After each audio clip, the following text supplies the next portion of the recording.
रामानुजस्य चरणौ शरणं प्रपद्ये पान्तु वः पद्मनाभस्य पादुका केलिपांसवः अहल्यादेहनिर्माण पर्याय परमाणवः।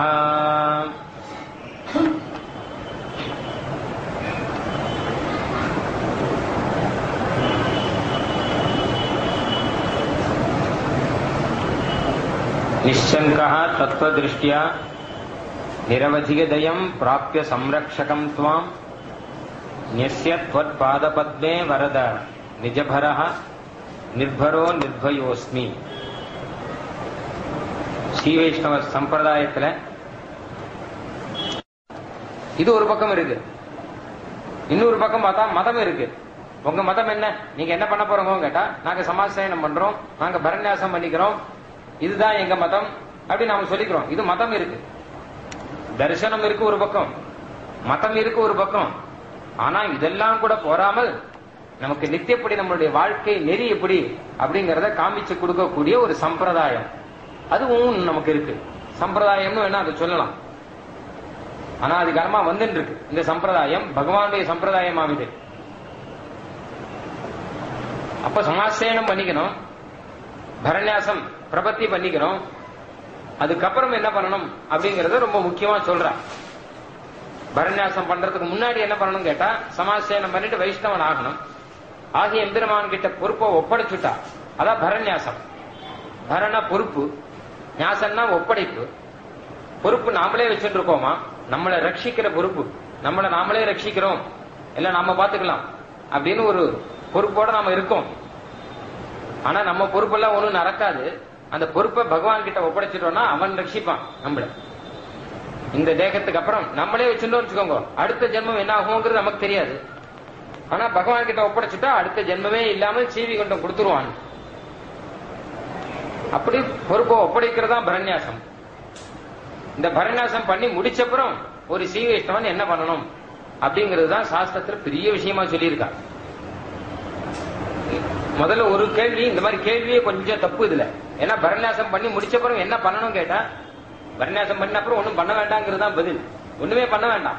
ஏன்னா எப்போ பொறுப்பை ஒப்படைச்சுட்டானோ அதுக்கப்புறம் நாம பண்றதுக்கு என்ன இருக்கு, மொத்த பொறுமையும் ஒப்படைச்சுட்டானு. அகம் மத் ரக்ஷண பரஹா மத் ரக்ஷண பலம் ததா ந மமாங்கிறாம.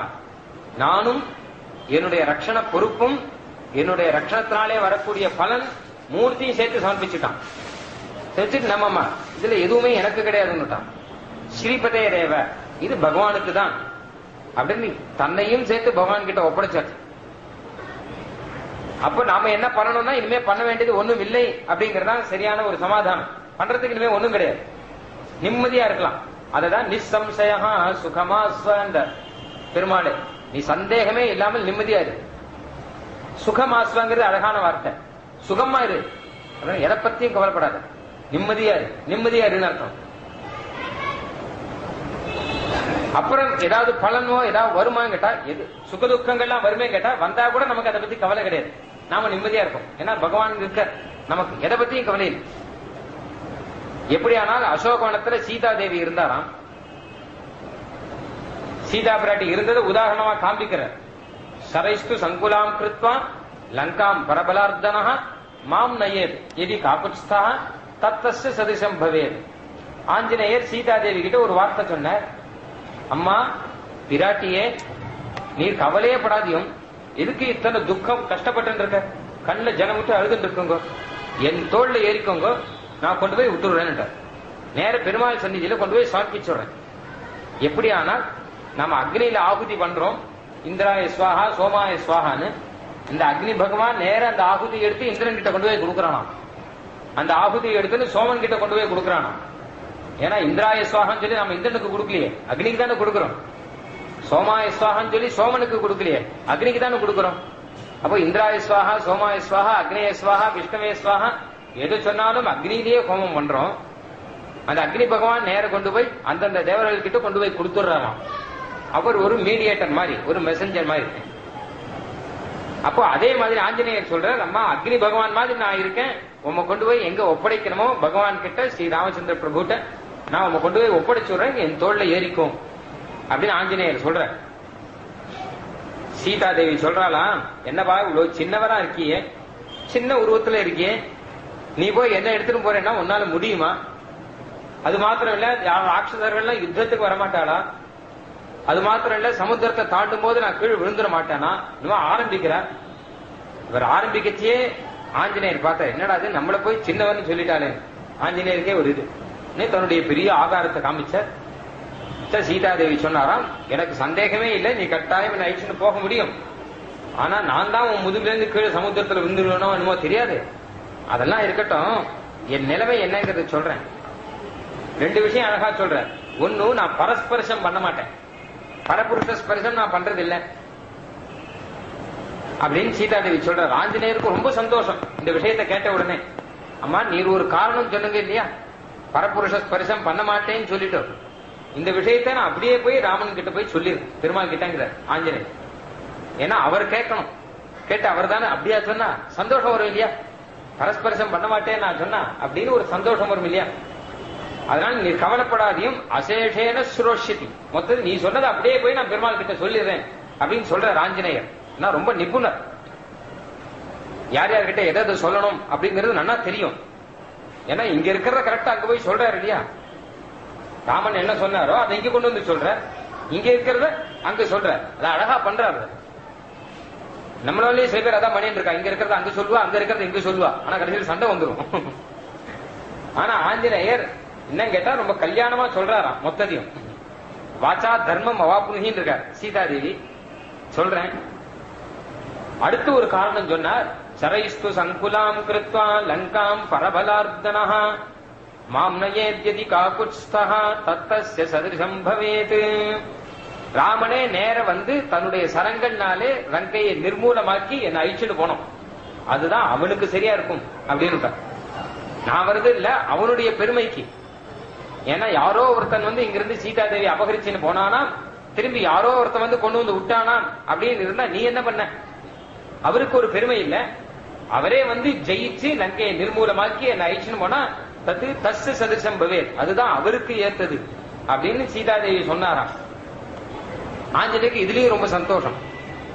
இது வெறும் சாதாரண வார்த்தை இல்ல, ஒரு பெருமாள் கிட்ட அத்தனை விசுவாசம். கட்டாயம் வந்து என்ன கூட்டுப்பார் அப்படின்னு அந்த சாமர்த்தியம் உண்டு, அவருக்கு அந்த சாமர்த்தியம் உண்டு, கட்டாயம் கூட்டுப்பார். அந்த விசுவாசம் இல்லைன்னு வச்சுக்கோங்க, ஆஞ்சநேயா நீ சொல்றதுதான் சரி, வாய்ப்பே போயிடலாம் அப்படின்னு தானே கிளம்பணும். அப்படி இல்ல, ஒரு சாமர்த்தியம், அந்த சாமர்த்தியத்துல அத்தனை விசுவாசம், கட்டாயம் அவர் செய்வார், அவருக்கு அத்தனை சாமர்த்தியம் உண்டு அப்படின்னு தைரியமா ஒரு ஸ்திரீ சொல்றாருன்னா அத்தனை விசுவாசம் இருக்கு. எல்லாரும் சொல்லி ஆத்துக்காருடைய சாமர்த்தியத்தை யாரும் சொல்றா? யாரும் சொல்ல மாட்டா. ஐயோ அவருக்கு இருக்கிற சமுத்து அப்படி ஆரம்பிச்சா போறோம். ஐயா எங்காத்து மாமா அவருக்கு இருக்கிற சமுத்து என்ன அவருக்கு இருக்கிற சமுத்து என்ன கேட்டா, அவருக்கு இருக்கிற சமுத்துக்கு நானா இருப்பேன், அவரோட குடுத்தரம் பண்ணிட்டு இருக்கேன் நானா. அந்த மாதிரி இல்ல, மாம் நயே எதி காகுஸ்தாக தத்தஸ் சதிர்ஷம் பவே. ஆனா இது சாதாரண விஷயம் இல்ல, ஒரு பிரபன்னன் அந்த பகவான் கிட்ட நடந்துக்க வேண்டிய முறை. ஏன்னா அவன் வந்து என்ன கூட்டுப்பான், அது அவனுக்கு சரி, அவன் வந்து என்ன கூட்டுக்கட்டும். நான் சரணாகதி பண்ணிட்டேன், பொறுப்பை ஒப்படைச்சுட்டேன், விசுவாசத்தோட இருக்கேன். இனிமே எனக்கு நல்லதோ கெட்டதோ சுகமோ துக்கமோ இல்ல மோட்சமோ இல்ல சம்சாரமோ எதுவானாலும் சரி அவன் பொறுப்பு, எனக்கு ஒண்ணும் இல்ல, நான் பேசாம இருக்கேன். துக்கம் கொடுக்கறே கேட்டா கொடுத்துக்கோ, நீ துக்கம் கொடுத்தா எனக்கு ஒண்ணும் இல்லன்னு ஒரு ஆள வந்தார். சர்வம் சகே மே சகஜம் ஹி துக்கம் கிந்து த்வதக்ரே சரணாகதானாம் பராபவோ நாம நதேனுரூபஹ. சர்வம் சகே, நான் எல்லாத்தையும் சகிச்சுக்கிறேன், துக்கம் கொடுத்தாலும் கொடும். சகஜம் ஹி துக்கம், துக்கம் என்ன இப்ப புதுசா நீங்க கொடுத்தா வரப்போறது? இத்தனை வருஷமா இல்லாத துக்கம், ஏற்கனவே இருக்கிறது தானே, ஏற்கனவே இருக்கிற துக்கம் தானே இப்போ திருப்பி அதே தானே வரப்போறது. நமக்கு சகஜம் இது. வயிற்று வலி வந்ததுன்னா டாக்டர் கிட்ட போறோம், அப்புறம் மருந்து கொடுக்குற, மருந்து கொடுத்தா சரியா போறதா பாருங்க அப்படின்னார். சரியா போலன்னா ஒரு வாரம் கழிச்சு வாங்குவோம் அப்படின்னார். ஒரு வாரம் கழிச்சு போனா சரியா போலன்னு சொல்லிட்டு இன்னொரு மருந்து கொடுத்தார். இன்னும் 1 மாசம் கழிச்சு பாருங்க, சரியா போறதா பாருங்க அப்படின்னா டாக்டர். சரியா போகாட்டா என்ன அப்படின்னு கேட்டான். நீங்க 1 மாசம் கழிச்சு வாங்கோ அப்படின்னா 1 மாசம் கழிச்சு அவன் வரல. அவன் திருப்பி என்ன சரியா போயிட்டு தான் கேட்டார். சரியா போகலன்னா பின்னையும் வரல கேட்டார். ரொம்ப பழக்கமாயிடுச்சுனா ஏன்னா 1 மாசமா கூடவே இருக்கும் இல்லையோ, பழக்கமாயிடுச்சு இப்ப இந்த வயிற்று வலி. சர்வம் சகேமே சகஜம் எதுக்கம், எனக்கு துக்கம் சகஜம், எது வந்தாலும் வரட்டும். ஆனால் உங்ககிட்ட பொறுப்பை ஒப்படைச்சிருக்கேன் இல்லையா, கிந்து தொடர்கிறே சரணா, உங்ககிட்ட சரணாகதி பண்ணிருக்கேன். இனிமேல் எனக்கு துக்கம் வந்தா அது உனக்கு தான் ஆபத்துன்னு, உனக்கு தான் ஒரு பெருமைக்கு ஒரு குறைவு இல்லையா. சீதா தேவி அசோகவனத்தில் இருந்தார்னா பெருமாளுக்கு தான் ஒரு பெருமைக்கு குறைவு, சீதா தேவிக்கு குறைவு இல்ல. 10 மாசம் அவர் விட்டுட்டு இங்க இருக்காரு. என்ன பண்ற நீ இங்கிறார் ஆஞ்சநேயர். விற்பெரும் தடந்தோள் வீரங்கிறார் பெருமாள் கிட்ட போய். நீ என்ன ஒரு வீரனான்னு அர்த்தம், நீ என்ன ஒரு வீரனா. ஏன்னா 10 மாசம் அங்க ஒருத்தி தபஸ் பண்ற மாதிரி காட்டல உட்காந்து கஷ்டப்பட்டு தபஸ் பண்ணிட்டு இருக்கா. நீ ஒரு பெரிய வீரன், அந்த வீரனுக்கு ஒரு தோல் வேற, அதுவும் தடந்தோள் வேற, அதுவும் பெரும் தடந்தோள் வேற, அதுல ஒரு வில் வேற, இத்தனை மாட்டி வச்சிட்டு இருக்கே கேட்கிறார் ஆஞ்சநேயர் பெருமாள் கிட்ட. அப்படி ஏன்னா ஒரு சரணாகதி ஏத்துட்டார்னா அவர் பொறுப்பு. அப்ப நமக்கு ஒண்ணும் இல்ல. நைஷா பஷ்யதி ராட்சஸ்ய நேமான் புஷ்ப பலத்ருமான் ஏகஸ்த ஹிருதயானூனம் ராமமேவானுபஷ்யதி. அப்ப பெருமாள்கிட்ட பொறுப்பு ஒப்படைச்சாச்சுன்னா எப்படி இருக்கணும் கேட்டா, சீதாதேவி எப்படி இருக்காருன்னா நைஷா பஷ்ய ராட்சஸ்ய, சீதாதேவி சுத்தி ராட்சசிகள் இருக்கலாம். பார்த்தாலே பயங்கரமா இருக்கா, கோரமா இருக்கா, கெட்ட வார்த்தைகள்லாம் சொல்றா. பாக்கிறதுக்கும் நல்லா இல்ல, கேட்கறதுக்கும் நல்லா இல்ல. பாக்கிறதுக்கு எப்படி இருக்கான்னு கேட்டானா ஒரு கொம்போடு கூட இருக்கா, இல்ல அதிமாத்திரமான ஒரு ரொம்ப பெரிய மூக்கு, பெரிய நாக்கு, பெரிய காது, தலையே இல்லாத ஒருத்தி, கை இல்லாத ஒருத்தி, இப்படி எல்லாம் பலவிதமாக கோராகாரமா இருக்கா. கேட்கறதுக்கு எப்படின்னா ராவணம் பஜ பக்தாரம் அப்படின்னு சொல்லிட்டு கொடூரமான வார்த்தைகளை சொல்லிட்டு இருக்கா. இத்தனை துக்கங்களுக்கு சீதாதேவி சுத்தி தான் இருக்கா. ஆனா அந்த ராட்சசிகளை பார்க்கவே இல்லையா சீதாதேவி, அந்த வார்த்தையை கேட்கவே இல்லை. இது ஒரு பக்கம். இன்னொரு பக்கம் பார்த்தா அசோகவனம் பூத்து குலுங்குறது, எத்தனை பழங்கள், எத்தனை புஷ்பங்கள், ஆனந்தமான காத்து, என்ன ஜிலு ஜிலு ஜிலு ஜிலு ஆனந்தமா இருக்கலாம். ஆனா அதையும் சீதாதேவி பார்க்கலையாம். இமான் புஷ்ப பலத்ருமான், இங்க துக்கத்துக்கு காரணமான எதையும் லட்சியம் பண்ணல, அங்க சுகத்துக்கு காரணமா இருக்கிறது எத்தனையோ இருக்கு, அதையும் லட்சியம் பண்ணல. சுகமும் இல்ல, துக்கமும் இல்ல. பின்ன என்ன பண்ணிட்டு இருக்கான்னு கேட்டா ஏகஸ்த ஹிருதயானூனம் ராமமேவ அனுபஷ்யதி, அந்த மனசுனாலே ராமனையே பார்த்துட்டு இருக்காராம், சுகதுக்கங்களை பார்க்கலையாம். இதுதான் சரணாகதி பண்ணவன் இருக்க வேண்டிய ஸ்திதி அப்படின்ற வேதாந்த தேசிகன்.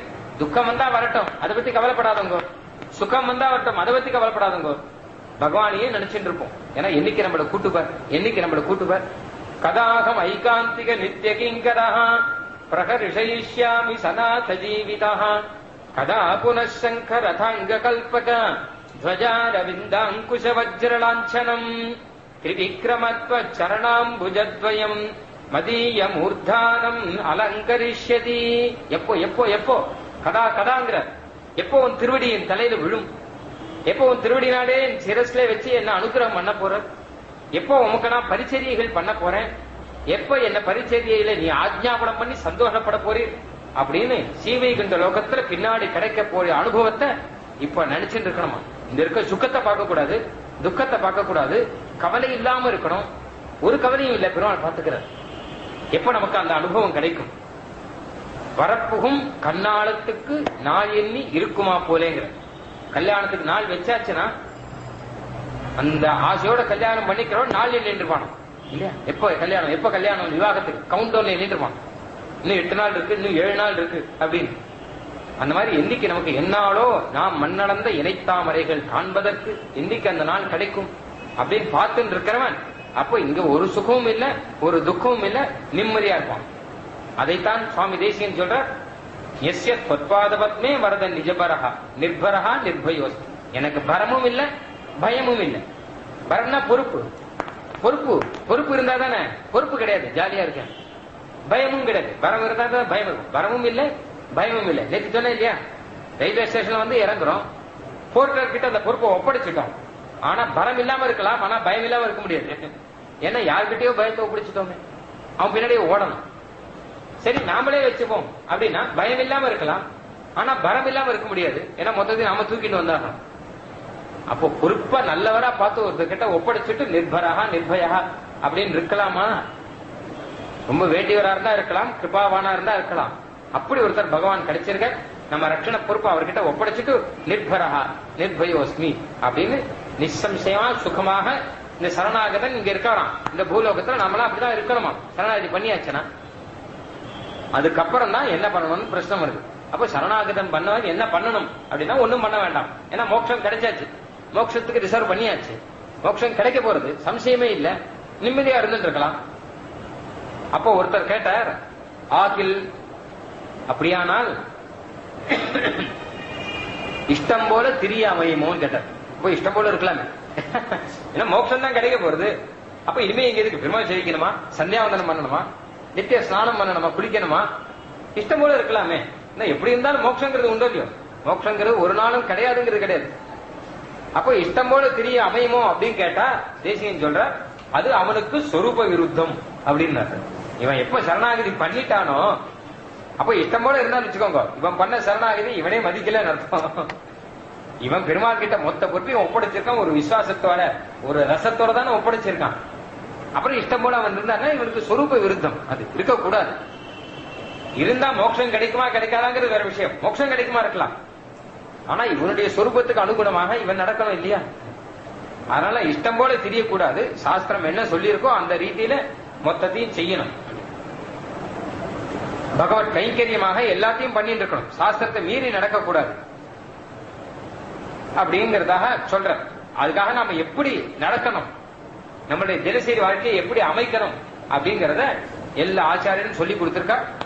அதுக்கு சுவாமி எம்பெருமானார் அருளி செய்த ஒரு அழகான கிரந்தம் நித்தியம் அப்படின்னு பெயர். நித்தியம்னாலே நித்தியம் செய்ய வேண்டிய ஒரு விஷயத்தை அதை சொல்ல போறார் அப்படின்னு பெயர். நித்தியம் செய்ய வேண்டியது பகவத் ஆராதனம். சரணாகதி பண்ணவன் ரொம்ப ரசத்தோடு கூட ஒரு நாள் கூட தவறாமல் ஆத்துல பெருமாளுக்கு ஆராதனம் பண்ணணுமா. அந்த ஆராதனை எப்படி பண்ணணும் அப்படிங்கறத அருளி செய்கிறார் இந்த கிரந்தத்துல. அத பரமை காந்தினஹ பகவத் ஆராதன பிரயோகம் வக்ஷ்யேன ஆரம்பம். பரமை காந்தியா இருக்கக்கூடியவன் பகவத் ஆராதனம் எப்படி பண்ணணும்னு அந்த பிரயோகத்தை நான் சொல்றேன் அப்படின்னு ஆரம்பிக்கிறார் பரம கிருபையினால. ராமானுஜருக்கு என்ன கேட்டா, பரமை காந்தியா இருக்கிறவன் சரணாகதி பண்ணவன் பகவத் ஆராதனம் பண்ணணும் அப்படின்னு அபிப்பிராயம் இதுல இருந்து ஏற்பட்டது. ஆராதனம் பண்ணாம இருக்கக்கூடாது. அத ஆரம்பிக்கிறார். தேசியன் இதுக்கு வியாக்கியானம் பண்ணிருக்க, இந்த நித்தியத்துக்கு நித்திய வியாக்கியானம் அப்படின்னு பெயர் இருக்கு. அது பாஞ்சராத்திர ரட்சையில அது ஒரு பகுதி. அதனா அப்புறம்னு அர்த்தம். எதுக்கு அப்புறம்னா சரணாகதி பண்ண அப்புறம். கத்தியத்துல சரணாகதி சொன்னார் நேத்து, அதுக்கப்புறம் நித்தியம். கத்தியத்துல சரணாகதி பண்ணுன்னு சொன்னார், சரணாகதி பண்ணியாச்சு, அப்புறம் என்ன பண்ணா கேட்டா அப்புறம் என்ன பண்ணா இது சொல்ல போற. இது வேணும் அப்படின்னு கேட்கறது கிடையாது, கொடுக்கறத பக்தியா கொடுங்க அப்படின்னு. யா பிரீதிர் விதுரார்ப்பிதே முரரிபோ குந்தியர்ப்பிதே யாதிருஷி யா கோவர்தன மூர்த்ரியா சப்ருதுகே ஸ்தன்யே யசோதார்ப்பிதேன. லீலாசுகர் ரொம்ப அழகா சொல்ற. அப்பா விதுரர் சமர்ப்பிச்ச அன்னத்துல உங்களுக்கு என்ன பிரீதியோ அந்த பிரீதியை நான் சமர்ப்பிக்கிற அன்னத்துல வச்சுக்கோங்கிற அவர். யா பிரீதிர் விதுரார்ப்பிதே, ஒரு கஞ்சி கொடுத்தாராம் விதுரர். ஹஸ்தினாபுரத்துல பாண்டவ தூதனாக பெருமாள் போற கண்ணன் பாண்டவர்களுக்கு தூதனாக ஹஸ்தினாபுரத்துல கௌரவ சபைக்கு போற. ரொம்ப அழகான விஷயம் அதெல்லாம். கௌரவ சபைக்கு போகும்போது ஹஸ்தினாபுரத்து தெருவில் நடந்து போறார். கண்ணனை யார் கூட்டு உபச்சாரம் பண்றதுங்கிறது ஒரு பெரிய போட்டி. கண்ணன் யாராத்துக்கு போவான் ஹஸ்தினாபுரத்துல எல்லாரும் காத்துட்டு இருக்கா. துரியோதனன் சொல்றான் அவன் இங்கதான் வருவான் கண்ணன்கிறான். ஏன்னா ராஜகீய காரியமா தானே வந்திருக்கான். அப்ப நேரம் வந்தானே எங்க கெஸ்ட் ஹவுஸ் தான் தங்கணும், கவர்மெண்ட் கெஸ்ட் ஹவுஸ்ல. அப்ப இங்கதான் வருவான், அதுக்கு ஏற்பாடெல்லாம் பண்ணலாங்கிறான் துரியோதனன். பீஷ்மர் எங்காத்துக்கு கண்ணன் வருவானா பார்த்துட்டு இருக்கான். பீஷ்மாச்சாரியர் மகாஜானி. துரோணாச்சாரியர் எங்காத்துக்கு கண்ணன் வருவானா பார்த்துட்டு இருக்கான். கண்ணனும் ஹஸ்தினாபுரத்துல சிரிச்சுண்டு இப்படி இந்த பக்கம் சிரிச்சுன்னு அந்த பக்கம் பார்த்து சிரிச்சுண்டு எல்லாரையும் குசல பிரச்சனை பண்ணிட்டு இப்படி போயிட்டே இருக்க. அந்த பீஷ்மர் ஆத்த தாண்டினா அங்க போல, பீஷ்மர் ஆத்த தாண்டிட்ட. பீஷ்மர் கேட்கிற, கண்ணா எங்காத்துக்கு வரலையோ அப்படிங்கிற. லட்சியம் பண்ணலையே கண்ணன். துரோணாச்சாரிய கண்ணா எங்காத்துக்கு வரணும் எங்காத்துக்கு வரணும் துரோணாச்சாரியர் அதுக்கும் லட்சியம் பண்ண போறார் கண்ணன். வேற எங்க சிரிச்சுட்டு போறாரு என்ன தெரியல. விதுர கிரகம் வந்து விதுரருடைய அவரும் பரவ ஞானி. விதுர கிரகத்தை அப்படி விதுரை பார்த்து சிரிச்ச. சௌக்கியமா விதுரா கிரகத்தை தாண்டி போயிட்ட கண்ணன். விதுர போய் முன்னாடி போய் நின்ற. கண்ணா ஹஸ்தினாபுரத்துல உனக்கு ஒரு ஆம் இருக்குங்கிறது மறந்து போயிட்டா உனக்கு கண்ணகிட்ட. அஸ்தினாபுரத்துல உங்காத்த மறந்து விட்டியானா பட்டின வாதோடு போயிட்டு அவனுடைய அப்புறம் உள்ளுக்குள்ள போய் விதுரஸ்து சுச்சித் பூத்வா ரொம்ப சுத்தமா இருந்து கண்ணனுக்கு ஆகாரம் சாப்பிட்டாரு. கஞ்சி தான் கொடுத்தாரு அப்படின்னு சொல்லுவாங்க. வெறும் கஞ்சி தான். விதுர அவர்கிட்ட ஒண்ணும் கிடையாது பாவம். அவரு கஞ்சி தான் கொடுத்தாரு. அது ரொம்ப திருப்தியோடு கூட கண்ணன் சாப்பிட்டானாம். யா பிரீதிர் விதுரார்ப்பிதே முரரிபோ குந்தி அர்ப்பிதே யாதிருஷி குந்தி தேவி கொடுத்தார். யா அகோவர்தன மூர்த்தினி விஸ்தாரமா சொல்லலாம். இந்த ஸ்லோகத்தை எடுத்துட்டே ஒரு நாளைக்கு வியாக்கியானம் பண்ணலாம். யா அச்ச பிருத்துக்கே பிருத்து ஒரு அவள் தானே, அவள் சாப்பிட்டிருக்காரு கண்ணன். அந்த அவளை போய் குச்சியாளர் வந்து அந்த துணியில கட்ட முடியாம முடிச்சு போட்டு கொண்டு வந்திருக்காரு. அந்த அவளை கண்ணனை பார்க்கணும்னு கிளம்பிட்டார் குச்சியாளர் மேல இருந்து. அவாத்து மாமி சொல்ற கண்ணை போய் பார்த்துட்டு வாங்க. ஒரு நாள் கண்ணை போய் பார்த்துட்டு ஏதாவது பைசா கேட்டு வாங்கிட்டு வாங்குறான். ரொம்ப கஷ்டம், வறுமை, பைசா இல்ல. உங்களுக்கு ரொம்ப வேண்டி வந்தானே கண்ணன், அவனை போய் கேட்டு ஏதாவது கேட்டு வாங்கிட்டு வாங்கல அப்படின்னா இவருக்கு போனது தோற. கண்ணன் கிட்ட போய் நம்ம எப்படி கேட்கறது, போகணும்னு தோணல. இவரு திருப்பி திருப்பி சொல்றா. அதுக்கப்புறம் ஒரு நாள் தோடித்தான், சரி போய் கண்ணனை பார்த்துட்டு வரலாம். கேட்கறதுக்கு இல்ல, பார்க்கலாம். அயம் ஹி பரமோ லாபா உத்தம ஸ்லோக தரிசனம். அவளை போய் பார்க்கலாமே. திடீர்னு தோடிது. சரி நான் போறேன்ட்டேன்.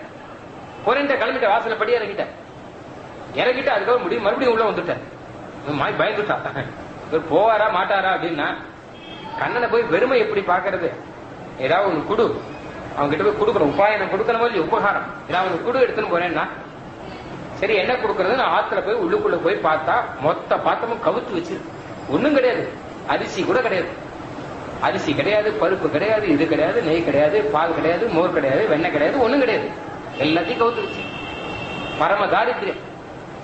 இருந்தா கூட கண்ணனை பார்க்க போறேங்கிற ஒண்ணு கிடையாதுன்னு சொன்னா நிந்திர போறதும் பயம் அவளுக்கு.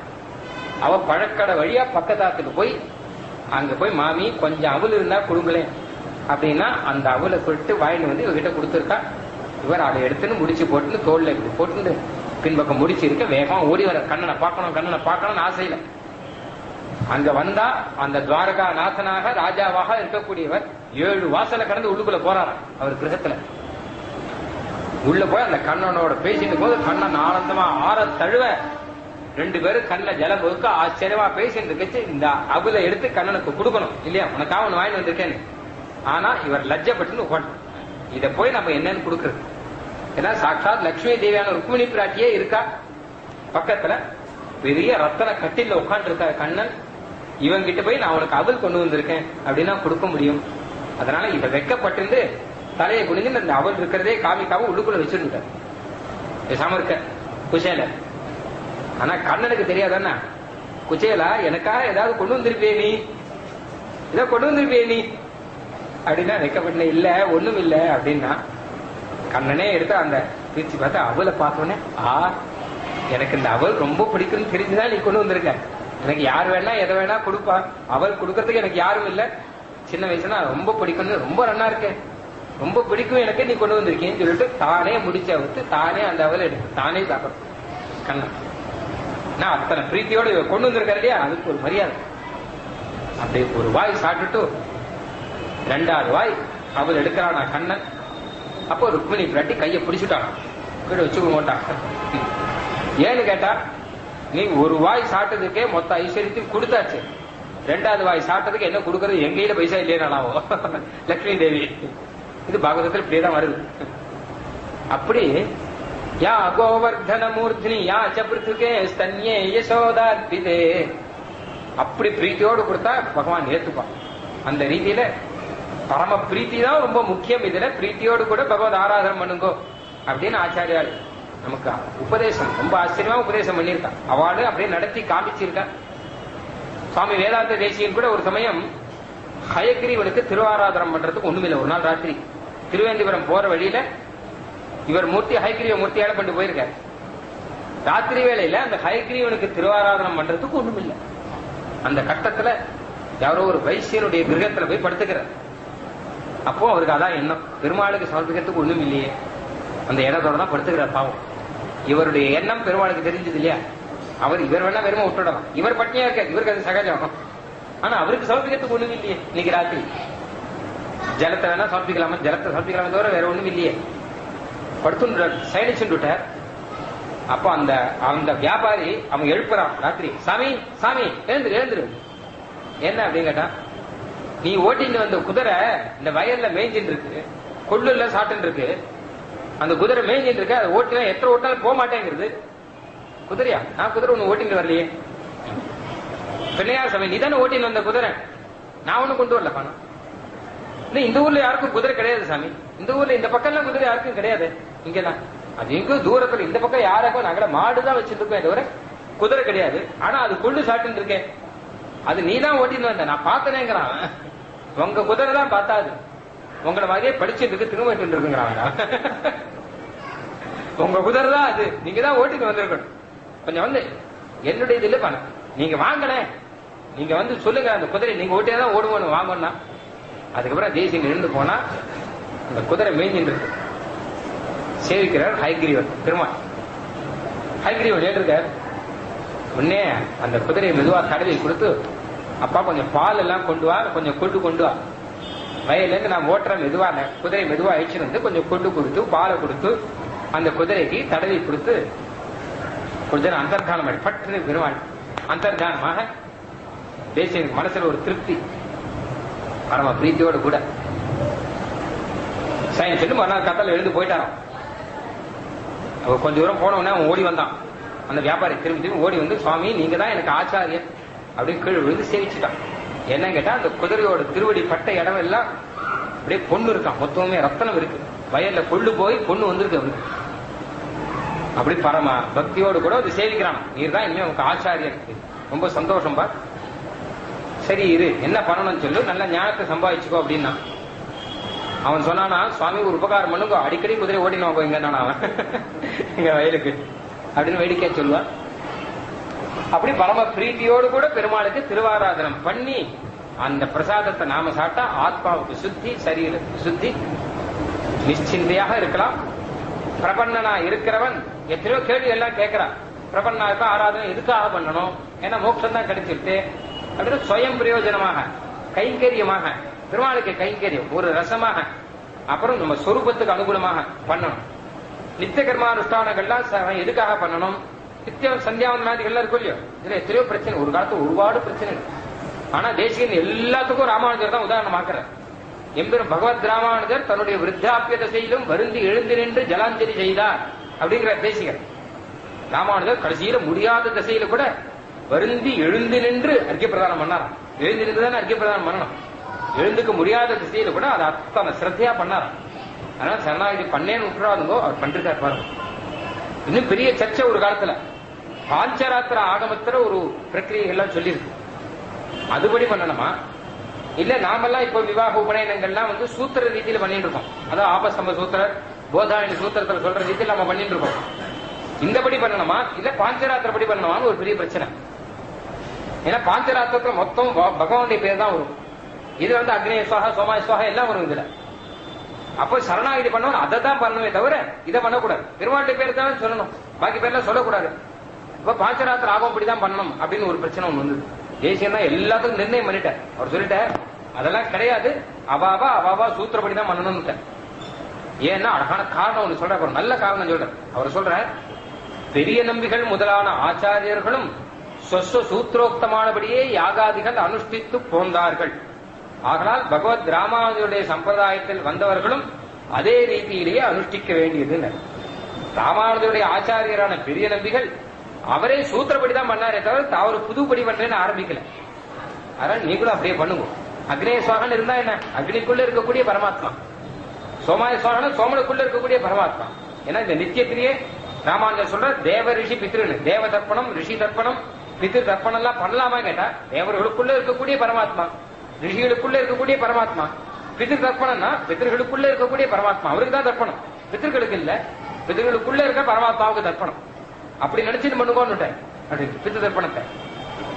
ஏன்னா எங்க பிதா தான் மோட்சத்துக்கு போயிட்டாருங்கிறான் அவன், அவருக்கு எதுக்கு தர்ப்பணங்கிறான். அவர் சரணாகதி பண்ணார், அவர் சீவி கொண்டதுக்கு போயிட்டார், அவருக்கு எதுக்கு தர்ப்பணம் பண்ணணும் கேட்டா அவருக்கு பண்ணல, அவருக்குள்ளுக்குள்ள இருக்கக்கூடிய பரமாத்மாவுக்கு பண்ண. பின்ன அவருக்கு பண்றது தானே மந்திரம் வருதுன்னா, மந்திரம் அப்படிதான் வரும், அவருக்குள்ள இருக்கிறதுன்னு தான் அர்த்தம். அப்ப என்ன கேட்டா, இந்த பிதாக்கள்ல வெளியில, அதாவது பிதா இருக்க அவருக்குள்ள பரமாத்மா இருக்க. ஒருத்த அப்படியே வந்தான், எம்எல்ஏ வரான்னு வச்சுக்கோங்க. வரானா ஒரு பெரிய மாலையை வாங்கி அவருக்கு போட்டான். போட்டு எம்எல்ஏ அவர்களுக்கு இந்த மாலையையும் இந்த பொன்னாடையும் அணிவிக்கிறேன் அப்படின்னா எம்எல்ஏ கோபிச்சுட்டான்.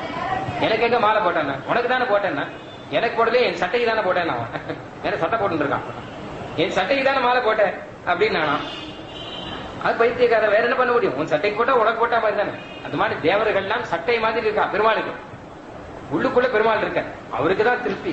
சட்டைக்கா திருப்தி? உள்ள இருக்க பெருமாளுக்கு தானே திருப்தி. ஆனா தேவர்கள் சட்டை மாதிரின்னு சொன்னார். அப்ப உள்ள இருக்க பெருமாள் சட்டை பண்ணக்கூடாது இல்லையா? அதனால அவருக்கு தான் பண்ணணும். இப்படி எத்தனையோ சர்ச்சைகள் வரும்போது நம்மளுடைய நித்திய கர்மானுஷ்டானங்களை காப்பாற்றி கொடுக்கிற சுவாமி தேசிகன் அந்த நித்திய ஆராதனம் விடாத பண்ணணுங்கிறது பெரிய விஷயமாக இதுக்காகவே ஒரு கிரந்தம் பண்ணிருக்கார் ராமானுஜன். பாருங்க, ஆராதனத்துக்காக சீபாஷ்யம் அருளி செய்தவர், கீதா பாஷ்யம் அருளி செய்தவர், சரணாகதி பண்ணவன் ஆராதனம் பண்ணணுங்கிறதுக்காகவே ஒரு 5-6 பக்கம் தான் இருக்கு. அதுக்காகவே ஒரு கிரந்தம் ஒன்று அருளி செய்ய, அதுக்கு ஒரு வியாக்கியானம் சுவாமி தேசிகன் அருளி செய்ய நமக்கு பெரிய பொக்கிஷத்தை கொடுத்துட்டு போயிருக்கா. எல்லாரும் அந்த அனுகிரகத்தை நம்ம மனசார நினைச்சு பல்லாண்டு பாடணும். நாளைக்கு பகவத் விஷயம் அப்படின்னு திவ்ய பிரபந்தமும் ராமானுஜரும், அதை பற்றியான அனுபவம் நாளைக்கு. நாளன்னைக்கு வேதாந்த தேசிகரும் ராமானுஜரும், அந்த அனுபவம் ராமானுஜ ஜெயந்தி இதாக நிறைவேறப்படுகிறது. ஸ்ரீமதே ராமானுஜாய நமஹ. ராமானுஜாய திவ்யாஜ்ஞா பிரதிவாசரமுஜ்வலா திகந்தவ்யாபினி பூயாத் சாஹி லோகஹிதைஷினி.